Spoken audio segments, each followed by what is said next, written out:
भवन्तु सुखिनः सर्वे सन्तु निरामयाः सर्वे भद्राणि पश्यन्तु मा कश्चित् दुःखभाग् भवेत्। किन्नो धारयते प्रजा।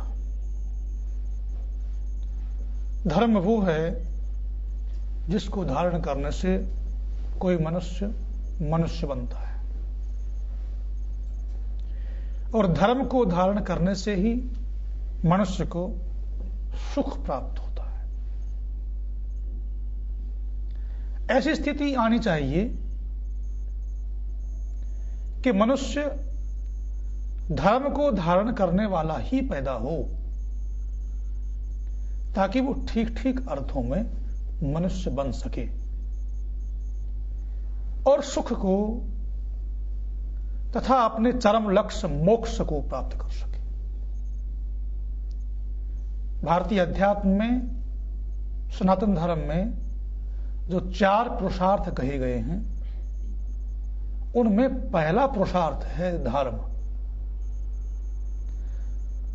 धर्म का आचरण करेंगे और धर्म का आचरण करते हुए ही अपने जीवन में अर्थ का उपार्जन करेंगे, धन को कमाएंगे, धन वैभव संपत्ति से युक्त बनेंगे और धर्म का आचरण करते हुए ही अपने जीवन की जो कामनाएं हैं उनको पूरा करेंगे। उसके पश्चात चौथा पुरुषार्थ मोक्ष की स्थिति का आता है। ऐसा मनुष्य पैदा किया जाए जो धर्म को अपने जीवन में धारण करे, धर्म पूर्वक अर्थ, काम और मोक्ष प्राप्त करे। ऐसा मनुष्य कैसे पैदा हो ताकि वो सच्चे अर्थों में मनुष्य बन सके। आज हमारे देश में, भारत में और दुनिया में योजनाएं बनाई जाती हैं।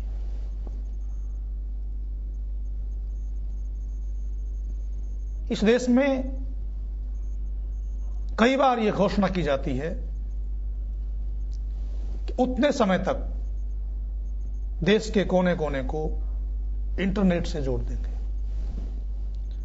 देश के गांव गांव में साइबर कैफे खोल दिया जाएगा। उतने समय तक फला बांध परियोजना पूरी हो जाएगी। अनेक प्रकार की योजनाएं बनाई जाती। 57 वर्ष आजादी को प्राप्त हुए हो गए। 5 वर्षीय किसी भी योजना में या उससे कम समय की योजना में, आज तो योजनाओं का ही मालूम नहीं चलता, न मालूम कब योजना बदल जाती है। साल साल, 1.5 साल की भी योजनाएं रह गई हैं।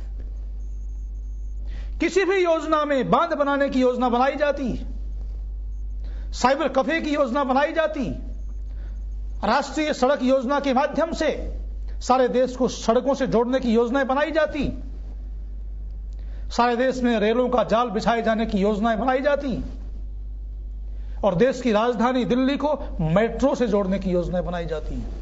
मेट्रो दिल्ली की घोषणा की जाती है। 57 वर्षों के देश की आजादी के इतिहास में, आजाद भारत के इतिहास में, इन 57 वर्षों में आज तक ऐसी कोई भी योजना नहीं बनी है कि हम इतने समय में, 5 वर्षों में, 10 वर्षों में या 20 वर्षों में देश के मनुष्यों को, देश के नागरिकों को सच्चा मनुष्य बनाएंगे, सच्चा नागरिक बनाएंगे, योग्य नागरिक बनाएंगे।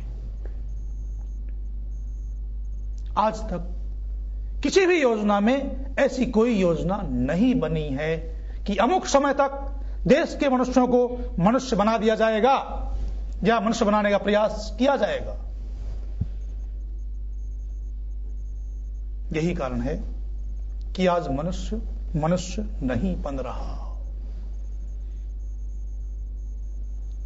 मनुष्य दुनिया का सबसे श्रेष्ठ प्राणी है। जितने भी ग्रंथ हैं वो ये कहते हैं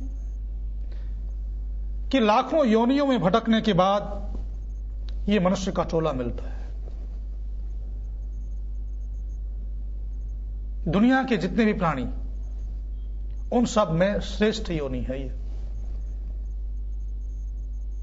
बड़े भाग से मानुष तन पावा, सुर दुर्लभ सब ग्रंथ ही गावा। बाबा तुलसी रामचरित मानस में ऐसा कहते हैं। महर्षि वेदव्यास जी महाभारत में कहते हैं, गुह्य ब्रह्म तदिदम वो ब्रवीमि, न ही मानुषात श्रेष्ठ धर्म ही किंचित। मैं तुम्हें गुप्त रहस्य की बात बताता हूं कि मनुष्य से बढ़कर इस संसार में कुछ भी नहीं है। उस मनुष्य को सच्चे अर्थों में मनुष्य बनाने की योजना किसी भी शासन के पास, किसी भी राष्ट्र के पास नहीं है। और मनुष्य को मनुष्य बनाने की योजना वैदिक ऋषियों ने रखी थी, वेदों ने रखी थी। वेद की सारी योजना मनुष्य को मनुष्य बनाने के लिए है। वेद ने, वैदिक ऋषियों ने संस्कारों की योजना प्रस्तुत की थी, जिससे किसी मनुष्य को मनुष्य बनाया जा सकता है। क्योंकि मनुष्य ही ऐसा प्राणी है जो सब प्राणियों से बढ़ करके है, सब प्राणियों में सर्वश्रेष्ठ योनि है। उसका कारण है, खादते मोदते नित्यम शुनका शुकरा खरा, तेषाम एषाम को विशेषो वृत्तिर येषाम तुता। खाने पीने मनोरंजन करने में तो कुत्ते गधे आदि भी आगे रहते। ये काम तो कुत्ते गधे आदि भी करते हैं, सुअर आदि भी करते हैं। इनमें और मनुष्यों में क्या अंतर है? खाने पीने, सोने में, संतति पैदा करने में, वंश वृद्धि करने में और मनोरंजन करने में मनुष्यों और पशु में कोई अंतर नहीं है। तो मनुष्य सर्वश्रेष्ठ प्राणी कैसे हुआ? मनुष्य सर्वश्रेष्ठ प्राणी इसलिए है क्योंकि मनुष्य के पास कुछ विशेषताएं हैं ऐसी जो केवल मनुष्य में हैं और किसी में नहीं है। मनुष्य के पास परमपिता परमात्मा ने ऐसी देन दी है जो अन्य किसी भी प्राणी में नहीं है। पहली विशेषता, मनुष्य के पास मनन शक्ति है। मनुष्य को बुद्धि दी है। मनुष्य को मनुष्य इसीलिए कहा जाता है क्योंकि मत्वा कर्माणि सीव्यति। वो बुद्धि से, विवेक से चिंतन करके कर्मों को करता है, इसलिए मनुष्य कहा जाता है।